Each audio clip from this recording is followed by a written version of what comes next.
Hello everyone, मैं हूं आस्था and आज के इस वीडियो में हम इंडियन नेवी में जो एसएसआर मेडिकल असिस्टेंट की पोस्ट होती है इस पर सिलेक्शन प्रोसीजर क्या रहता है, exam pattern and complete syllabus को हम इस वीडियो में कवर करने जा रहे हैं।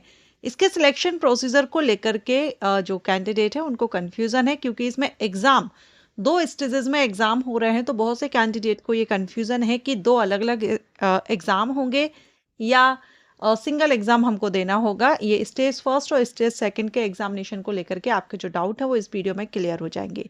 कंप्लीट सिलेक्शन प्रोसीजर इस वीडियो में हम कवर कर रहे हैं एसएसआर मेडिकल असिस्टेंट पोस्ट के लिए, जो कि इंडियन नेवी की एक परमानेंट भर्ती है। सो वीडियो को कंटिन्यू रखिएगा क्योंकि ये जो भर्ती है ये हर साल नोटिफिकेशन आता है और ऐसे में अगर आप भी इंडियन नेवी में परमानेंट नौकरी पाना चाहते हैं, जॉब पाना चाहते हैं 12th के बेस पर, तो एसएसआर मेडिकल असिस्टेंट आपके लिए बेस्ट ऑप्शन है।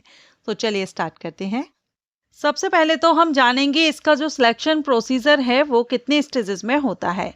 तो एसएसआर मेडिकल असिस्टेंट का जो सिलेक्शन प्रोसीजर है वो 2 स्टेज सिलेक्शन प्रोसीजर है। ठीक है, सबसे पहले तो आप ये देख लीजिए कि 2 स्टेज में आपका सिलेक्शन प्रोसीजर रहेगा, स्टेज फर्स्ट और स्टेज सेकेंड।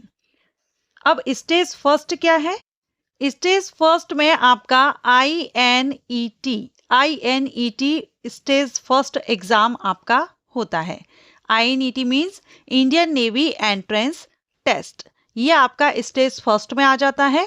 और स्टेज सेकंड जो आपकी रहेगी ये 3 सेक्शन या 3 पार्ट्स में डिवाइड होती है, जिसमें फर्स्ट आपका रहेगा फिजिकल फिटनेस टेस्ट, सेकंड आपका रहेगा रिटन एग्जामिनेशन एंड थर्ड रहेगा मेडिकल टेस्ट।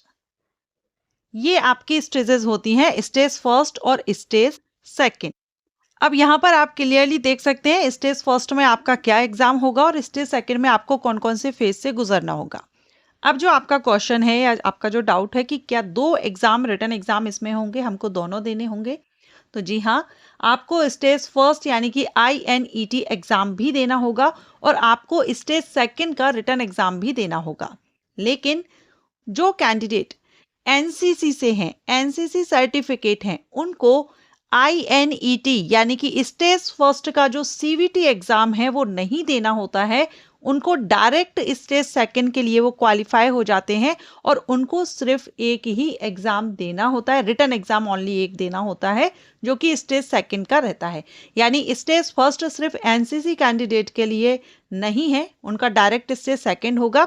लेकिन जिनके पास एनसीसी सर्टिफिकेट नहीं है उनको स्टेज फर्स्ट रिटन एग्जाम भी देना होगा और स्टेज सेकंड के जो स्टेजेस हैं, फेजेस हैं, उनसे भी गुजरना होगा। अब हम स्टेज फर्स्ट CVT एग्जाम का पैटर्न देखेंगे। तो पहला जो आपका एग्जाम होता है जो कि INET Indian Navy entrance test है, इसमें आपसे 100 प्रश्न पूछे जाते हैं, 100 नंबर के, हर एक प्रश्न 1 नंबर का होता है। क्वेश्चन पेपर हिंदी और इंग्लिश दोनों ही लैंग्वेज में अवेलेबल होता है। जो भी आप लैंग्वेज सिलेक्ट करते हैं, जो भी आपका मीडियम है जिसमें आप एग्जाम देना चाहते हैं, आप उस लैंग्वेज में एग्जाम दे सकते हैं, हिंदी और इंग्लिश में से किसी भी एक में। MCQs टाइप्स क्वेश्चंस होते हैं, मल्टीपल चॉइस क्वेश्चन होते हैं। 4 सेक्शन होते हैं एग्जाम में, पेपर में, English, science, bio and general awareness. ये 4 सेक्शन होते हैं जिनसे क्वेश्चन किए जाते हैं। स्टैंडर्ड की बात करें तो जो सिलेबस आपका रहेगा वो 12th स्टैंडर्ड का रहता है, 12th लेवल का आपका ये एग्जाम रहेगा। एग्जाम ड्यूरेशन 1 घंटे का रहता है। नेगेटिव मार्किंग भी रहती है, 0.25 मार्क माइनस किया जाता है गलत आंसर देने पर। सो ये तो है INET स्टेज फर्स्ट जो एग्जाम होता है आपका CBT। जो कैंडिडेट इस एग्जाम को क्लियर कर लेते हैं, शॉर्ट लिस्टिंग की जाती है उनको स्टेज सेकंड के लिए। अब स्टेज सेकंड में पहले आपका PFT होता है जिसमें 1.6 किलोमीटर की रनिंग होती है, 6.5 मिनट का समय दिया जाता है। उठक बैठक होती है 20, पुशअप्स 15 और बेंड नी सिटअप्स 15।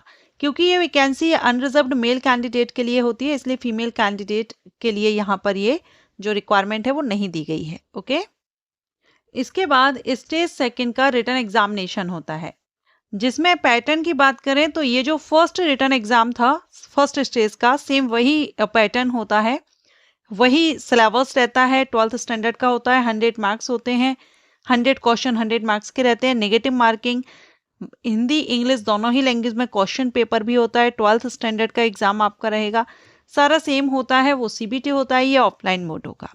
ठीक है, सो फिजिकल, रिटर्न और लास्ट में फिर आपका होता है medical.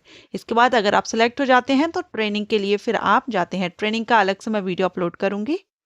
Syllabus English, science, biology और जनरल अवेयरनेस का अभी आप स्क्रीन पर देख रहे हैं। डिटेल सिलेबस है, आपको इन्हीं टॉपिक्स को कवर करना होगा अगर आप एसएसआर मेडिकल असिस्टेंट के लिए अप्लाई कर रहे हैं।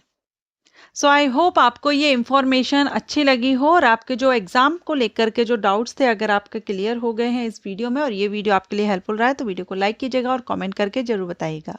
Thank you.